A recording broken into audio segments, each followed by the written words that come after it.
Hi, it's Charlie giving you Wednesday's video. Just back from my annual ski trip, and we went skiing off the Matterhorn. Not literally, but we were in Zermatt in Switzerland this year, and stunning views of the Matterhorn on this year's trip. So yeah, I'm sure many of you have been there or skied around the Matterhorn, but yeah, lovely trip nevertheless. Right, let's get into it because I'm not going anywhere now till the summer. So we are now going to cover off 5 reasons in today's video. 5 reasons new traders fail. Now, there's countless other reasons, I'm sure, but we're going to do 5 reasons. So reason number 1 is unrealistic expectations.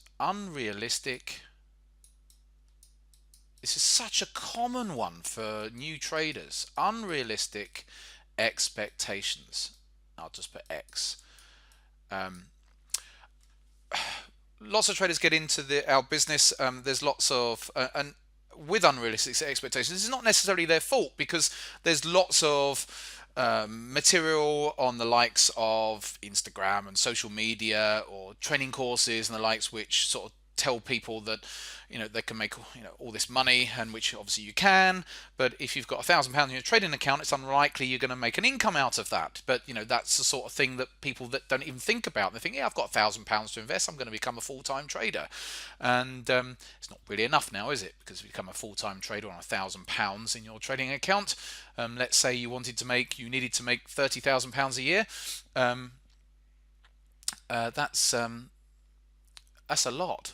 That's 3,000%. Yeah, I knew I'd get there in the end. So it's unrealistic for a lot of people. So there's nothing wrong with having a long-term viewpoint, though, and that's the way you should approach trading. See it as a long-term endeavor that you're going to build and grow on over time, rather than thinking that in the space of 2 weeks you're going to become a great trader, because it doesn't work that way.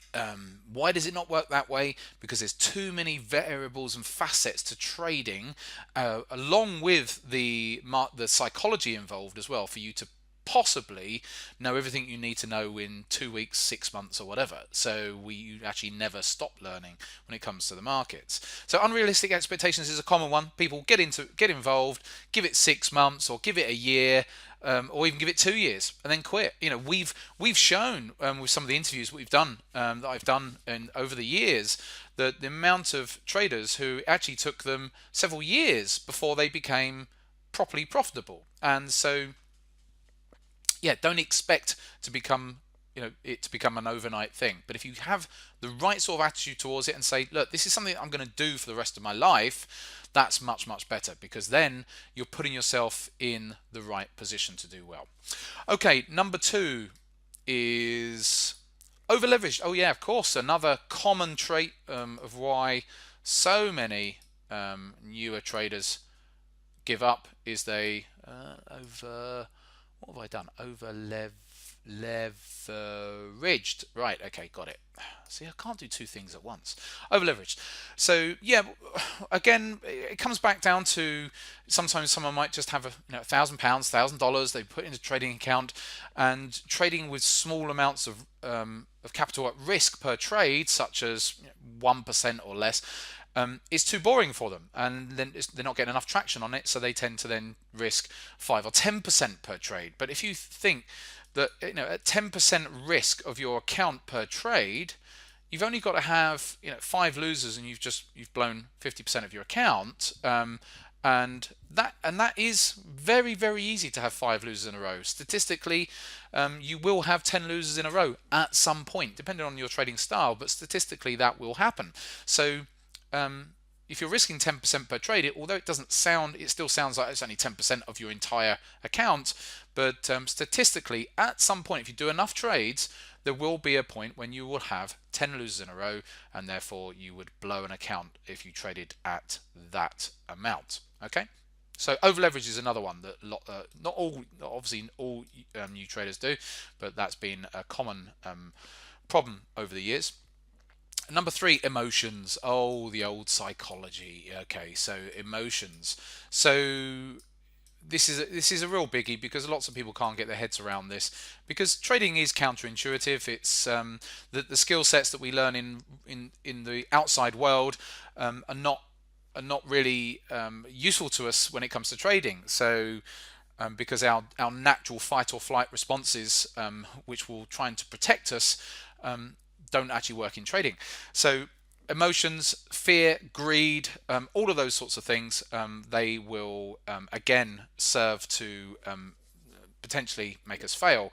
So, for example, getting too greedy, too overconfident, that can bring about over leveraging or over trading, or you could then get underconfident and you're too fearful, then you won't take trades. All of these sorts of things, revenge trading, you name it. There's just so many things that traders can do on the back of their emotional states. So emotions is a very big one, really, and that's where a lot of traders that's what takes a lot of time for a lot of traders, because it is such a psychological process when it comes to trading. The next one, number 4, is being undercapitalized. So I've sort of covered this off in a way. Undercapitalized. Again, like I said earlier on, you get people coming to trading and they say, oh, I've got £1,000 to put into or $1,000, €1,000, whatever it is, to put into a trading account. I'm just making this up, but you do get this type of thing, and they want to make a living from it, and it's just unrealistic. So it's undercapitalized. There's nothing wrong with trading with £1,000 in a trading account, but just be realistic with it. You're not going to make a living from that. You use that to practice, and grow it at normal amounts over the next few years, and maybe you can contribute to that 1,000 once you feel like you're doing well, and you think, oh, okay, I'll add some extra savings to it, and you can compound it that way as well. And once you can get it up to a level which actually makes it a more meaningful amount, so you grow your skill sets gradually over time and get that capital up to a more meaningful amount, and then you're in a position where you can trade for capital growth, or even trade for taking income out, whatever it might be, whatever your goal is. But yes, most traders, a lot of traders who fail, are undercapitalized in the first place, coupled with emotions and unrealistic expectations, etc., etc. That can be the failure of them. And last one I've got here this week is a lack of a plan. I just wrote these down earlier on. So a lack of plan, and that comes back down to they just see the markets are moving and then just jump in. Don't know whether to take profits. The risk reward might get skewed, or they might just bank their profits early. They get into a trade, it's profitable, then they panic and then just want to take the money. And so all of that comes from a lack of plan. If you have a trading plan, then you have an approach and a method for trading the markets, and that comes from having strategies and being able to follow those strategies. If you don't have strategies, then, or a lack of a plan around those strategies, then you're more likely to go off plan. Now, I came from the fund management industry. Now, just to put it in perspective, the very best fund managers in the world sometimes deviate from their plans, and so it's called style drift in fund management. And so what in fund management circles, what you would have is a manager of managers. So the big fund managers would have people managing them, or watching them, to make sure that if their remit is to only invest into large cap stocks, that they don't start investing into medium cap stocks. Or if they are a technology fund and they start investing into value stocks or whatever it might be. So don't think, oh, that's easy for me because I can very easily have some strategies and I'll stick to it. Because if the very best professional fund managers in the world sometimes struggle with sticking to their plan, don't think that you're going to be separate from that, and that you're going to be any better. So you have to have conscious thought about these things to make sure that you can stick to your plan. And so there you go. There's five reasons why new traders fail. Very easy to rectify, but nevertheless, these are the common sort of things. And I'm sure you could list to me some more. If you want to put any notes against this video, then by all means list some more, because this is by no means an exhaustive list. It just goes on and on. You can add so many things to this, but I thought I'd give you some overall ideas there. Anyway, I shall be back on Friday for live trading. See you then.